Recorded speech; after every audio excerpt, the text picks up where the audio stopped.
It was while looking through my library to see what information I could find on Scalan that I came upon this information on the chapel at Shenval, the foundations of which were recently pointed out to me by Mr. Peter Law. It is taken from a rather biased book, An Old Story of a Highland Parish by George P. Shaw. The parish in question is Mortlach. The book was published in 1926, as the author was at that time priest at Dufftown.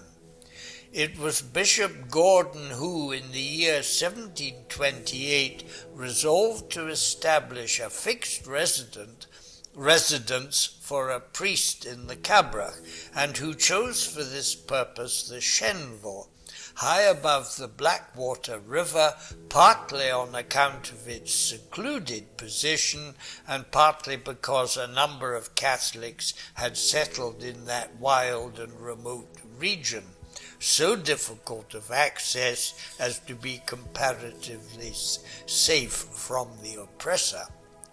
It was indeed a hazardous venture, for new and more cruel statutes had been recently added to the penal laws, but the undaunted bishop took the bold step of building a small presbytery in which he installed Father Burnett, OSB, the first resident Catholic priest since the Reformation. That's Order of St. Benedict, I would think, isn't it? In 1731, a still greater effort was made and a small chapel was built adjoining the presbytery. The Reverend Thomas Brockie was placed in charge, and there, with the exception of 1 year spent at Tomnagailach in Glenrinnes, did that good priest remain till 1759, braving the severity of the climate in this Siberia of Scotland. 5 years after the building of the chapel at Shenval, we find the ministers of Strathbogie once more alarmed at the growth of Catholicism in the district of Mortlach.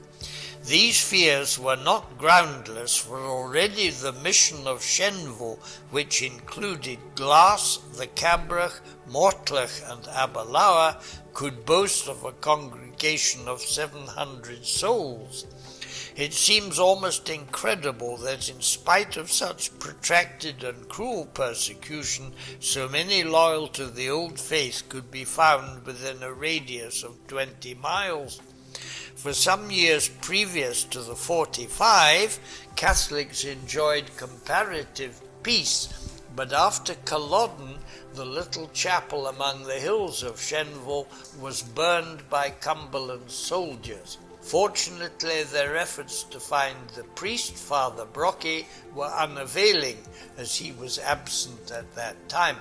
However, the chapel must have been rebuilt and continued to act as a centre of Catholicism, for Father Shaw goes on in a footnote to give the following list of priests. After Reverend Thomas Brockie, the mission of Shenval was served by the Reverend John Geddes, 1759 to 62, Reverend Charles Gordon, 1762 to 4, Reverend Alexander Mingis, OSB, 1764 to 7, Reverend Charles Cruikshank, 1767 to 1771, Reverend Albertus Hope, OP, 1771 to 3, Reverend John Gordon, 1775 to 9,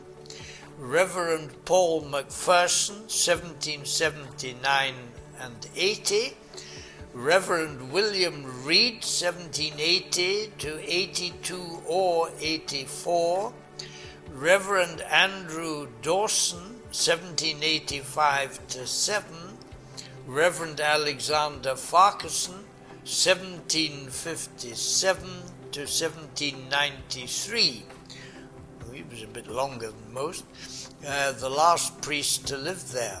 Father Shaw continues, the little chapel, when bereft of a resident pastor, fell rapidly into decay, and the stones were utilized for the construction of a farmhouse in Stedding, waste not, want not, which was built on an adjacent site.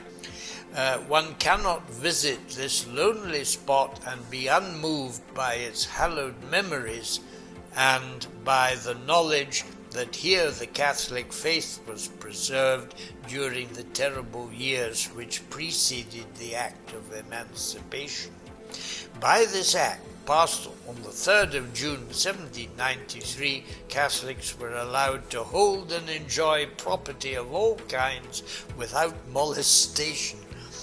Now that Catholics were at last free to enjoy property of all kinds, there was no further need to seek the seclusion of a Shenval, and as the Cabrach was being rapidly depopulated, it was decided to open a new mission in a less isolated position. Tulachallam, incidentally, is mentioned as a station served by the priests from the Shenval.